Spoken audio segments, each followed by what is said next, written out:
Hello everybody, today I'm going to be showing you how to make your own Minecraft server for you and your friends to play on. The first thing you're going to want to do is port forward. This is going to be different for a lot of people, but for me, if you're an Xfinity customer, you can follow this guide on how I'm going to do it.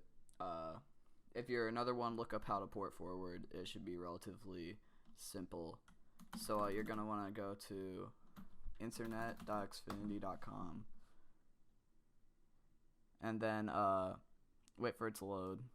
Once it's loaded, you're gonna want to go to network, advanced settings, port forwarding, and then you're gonna want to add a port forward for Minecraft.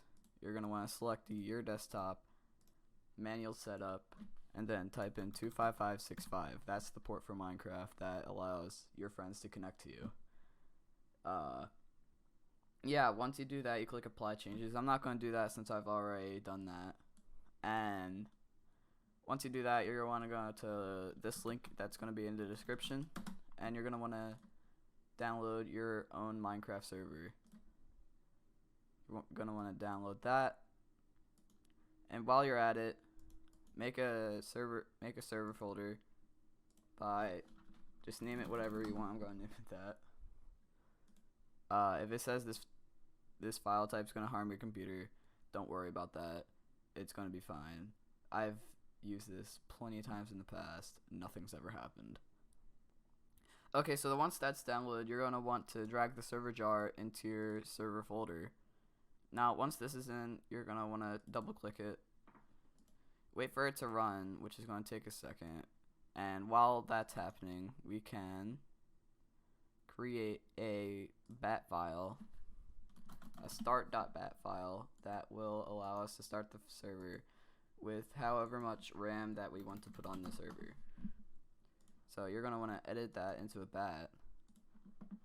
Click edit, and then copy and paste the following command that they put on the Minecraft server into here. Now, a lot of people usually have a problem at this part. The problem is that the jar file is named server.jar and is trying to access Minecraft_server 1.14.4 jar. So the thing you're going to want to do is erase this and just type in server.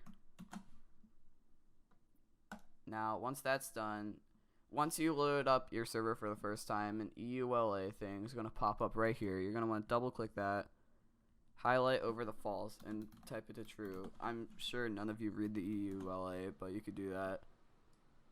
Just put that in your browser. But yeah, once you do that, you can click on start.bat. And there's actually one thing I glossed over, server.properties. You can use the text editor of your choice to open this up, but what you could pretty much do is you can do pretty much anything in here. You could set the view distance higher. You could set which ports you're using. I'm using a different port because I'm hosting another server for my friends right now. Set the server IP, which most of you aren't going to need to do that.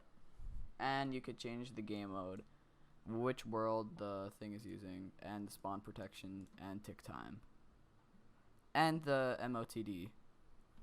So once you're done editing with that, you could use start.bat to start the server. Alright, so once it loads up, it's gonna pull this message done, and however long it took to start up the server. So you're gonna want to launch up Minecraft now because your server is pretty much already done. And there's one more thing I gotta tell you guys so that your friends are able to connect.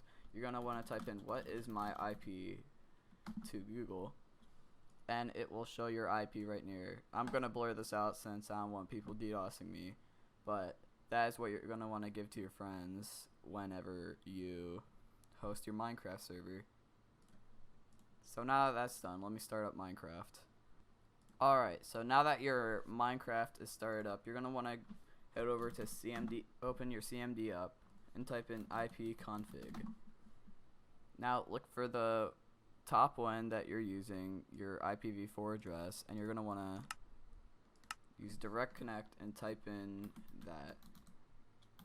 I'm going to type in my port because I'm using a different one since I'm hosting another server for my friends, but you're just going to have to put in this part. So when you click join the server, it's going to log in, encrypt, and all that fancy schmancy stuff. Alright, so now you're loaded into your very own Minecraft world. One of the things you're going to want to do in the CMD is type in op and then your Minecraft username. A minute. Yeah, you're going to want to type op and then your name. And then there you go. If you made yourself an operator, you can do any command you want.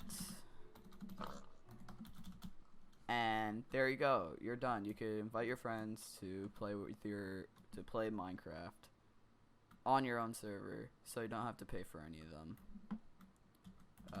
Yeah, that was how to make Minecraft server guide. Thanks for watching.